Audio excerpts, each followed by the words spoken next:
നമസ്കാരം. പാർലമെന്റിൽ രാഹുൽ ഗാന്ധിയെ വലിച്ചു കീറിയിരിക്കുകയാണ് നിർമ്മല സീതാരാമൻ. ഒരർത്ഥത്തിൽ ഇന്നലെ രാഹുൽ ഗാന്ധിയുടെ വാടപ്പിക്കുന്ന രീതിയിലായിരുന്നു നിർമ്മലയുടെ പ്രസംഗം. ലോകസഭയുടെ ലോകസഭയുടെ മുന്നിൽ സംഹാര താണ്ഡവം കണ്ട് ഞെട്ടി വിറച്ചിരിക്കുകയാണ് പപ്പുവൻ. നിർമ്മല സീതാരാമനെ ചൊറിയാൻ ചെന്ന പപ്പുവിന്റെ രണ്ട് തലമുറയും മൊത്തത്തിൽ നാണം കെടുത്തി നാറ്റിച്ച് വിട്ടിട്ടുണ്ട് നിർമ്മല. രാജ്യത്തെ വളർന്നു വരുന്ന യുവാക്കൾക്ക് ഏതാണ്ട് നെഹ്റുവിന്റെ ചെയ്തികളും അതുപോലെ തന്നെ കോൺഗ്രസ് എന്ന രാഷ്ട്രീയ പ്രസ്ഥാനത്തിന്റെ കുറ്റങ്ങളും എല്ലാം തന്നെ ഒരു ധാരണ കിട്ടിയിട്ടുണ്ട്. അവർ രാജ്യത്ത് ഭരിച്ചിരുന്നപ്പോൾ എന്തൊക്കെ നെറുകേടുകൾ കാണിച്ചു കൂട്ടിയെന്നത്. ജവഹർലാൽ നെഹ്റുവിന്റെ കാലത്ത് ഭരണഘടനയ്ക്കും അഭിപ്രായ സ്വാതന്ത്ര്യത്തിനുമെതിരെ സ്വീകരിച്ച നടപടികൾ അക്കമിട്ട് നിരത്തിയാണ് കേന്ദ്ര ധനമന്ത്രി നിർമ്മല സീതാരാമൻ ഇന്നലെ ലോക്സഭയിൽ പറഞ്ഞത്. അതും രാഹുൽ ഗാന്ധിയുടെ മുന്നിൽ വെച്ച്.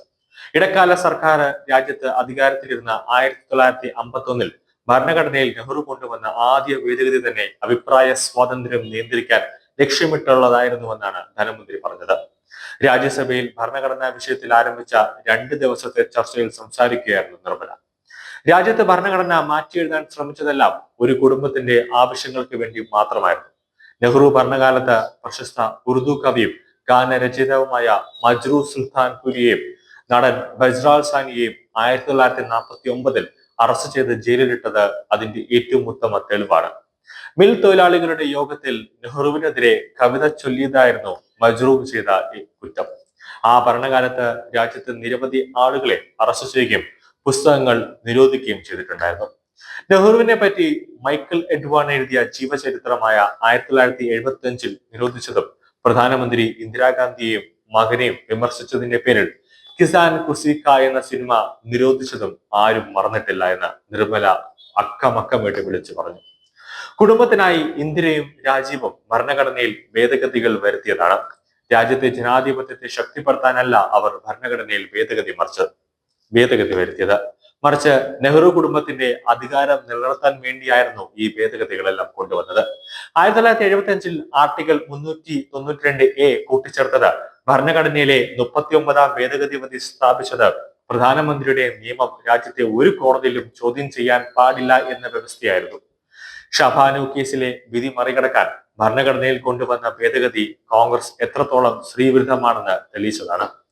കോൺഗ്രസ് 1986 മുസ്ലിം വനിതകളുടെ വിവാഹമോചന നിയമം പാസാക്കിയപ്പോൾ BJP പാസാക്കിയത് 1% വനിതാ സംവരണം ഉറപ്പാക്കുന്ന നാരീശക്തി അധിനിയം നിയമമാണ്.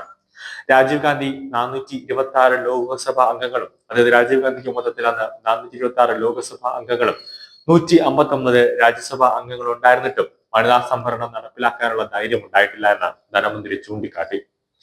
ഭരണഘടന അട്ടിമറിച്ച് രാജ്യത്ത് ഇന്ദിരാഗാന്ധി നടപ്പിലാക്കിയ അടിയന്തരാവസ്ഥയിൽ പ്രതിഷേധിച്ച് സ്വന്തം മക്കൾക്ക് വരെ അന്നത്തെ കരിനിയമം മിംസ എന്ന പേരിട്ടവർ പ്രതിപക്ഷത്തുണ്ടായിരുന്നു.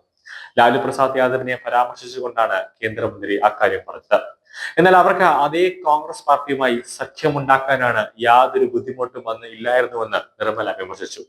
മല്ലികാർജുന ഖാർഗെ, സാകേത് ഗോഖലെ, ദേബേഷ് സാമാന്തരെ, ഹർദീപ് സിംഗ് പുരി എന്നിവരും ഇന്നലെ സംസാരിച്ചു.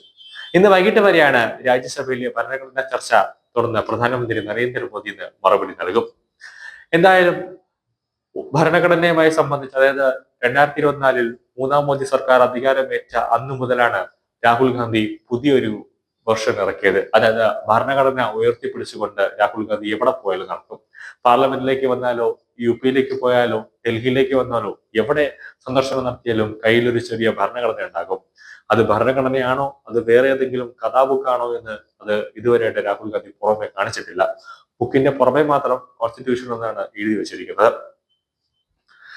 ചെറിയ രീതിയിലേക്ക് വലിയൊരു പ്രശ്നങ്ങൾ ഉണ്ടാക്കാതെ, അല്ലെങ്കിൽ കോൺഗ്രസിനെ മൊത്തത്തിൽ നാണം കടത്താത്ത രീതിയിലേക്ക് BJP-യിലെ മുതിർന്ന നേതാക്കൾ ഭരണഘടനയുടെ 75ാം വാർഷികം നല്ല രീതിയിൽ ആഘോഷിച്ചു കൊണ്ടുപോകുന്ന സമയത്താണ് രാഹുൽ ഗാന്ധിയും പ്രിയങ്കയും കൂടെ പ്രതിപക്ഷ സ്ഥാനത്തിരുന്നു കൊണ്ട് BJP-യെ ചൊന്നത്. അപ്പൊ പിന്നെ എന്തായാലും ഇവരെ പിന്നെ വലിച്ചു കീറിയിട്ടേ കാര്യമുള്ളൂ എന്ന രീതിയിലേക്കായിരുന്നു അവസാനം നിർമ്മല സീതാരാമൻ എത്തിയത്. അതുകൊണ്ട് തന്നെയാണ് നെഹ്റു ഭരിച്ചിരുന്ന സമയത്ത്, ഇന്ദിരാഗാന്ധി ഭരിച്ചിരുന്ന സമയത്തൊക്കെ ഭരണഘടനയിൽ എന്തൊക്കെ മാറ്റങ്ങൾ ആർക്ക് വേണ്ടി, എന്തിനു വേണ്ടി കൊണ്ടുപോകുന്നു എന്നതെല്ലാം ഇന്നലെ നിർമ്മല സീതാരാമൻ അക്കമിട്ട് നടത്തിയത്. അതോടുകൂടി രാഹുലിന്റെ ഇന്നലെ പൂട്ടി കെട്ടിച്ചു വിട്ടു നിർമ്മലാജി.